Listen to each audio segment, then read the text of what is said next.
કારણે અને આપને કેવો પ્રતિભાવ?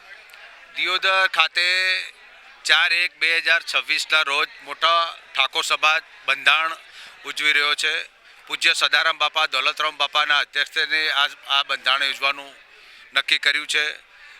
ત્રણેય જિલ્લાઓ ભેગા થઈને વિશાળ સંખ્યાની અંદર ઠાકોર ત્યાં 50,000-60,000થી વધારે લોકોમાં ભેગોતર થઈ અને આજે એના ભાગરૂપે પાટણ જિલ્લાની મિટિંગ કરવામાં આવી હતી. પાટણ જિલ્લાના તમામ સર્વપક્ષી ઠાકોરને નિમંત્રણ પણ આપ્યું હતું.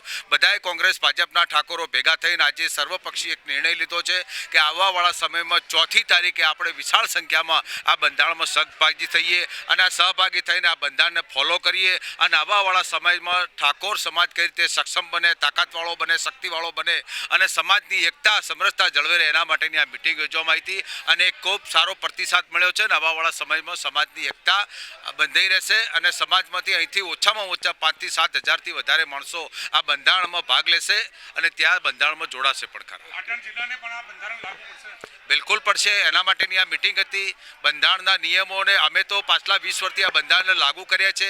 હું સમાજનો પ્રમુખ પણ છું. અહીંયા અનેક પ્રવૃત્તિઓ કરીએ છીએ, સમૂહ લગ્ન કરીએ છીએ, અનેક પ્રવૃત્તિઓનો ભાગ પણ લઈએ છીએ અને ઠાકોર સમાજમાં બંધારણ બહુ જરૂરી હતી. દરેક સમાજમાં જો બંધારણ હોય અને ઠાકોર સમાજની એકતાનું બંધારણ જો થાય તો એના માટે ખૂબ નવાઈની વાત છે. અમે હર્ષની લાગણી વ્યક્ત કરીએ છીએ અને સમાજ ઉત્સાહિત પણ છે.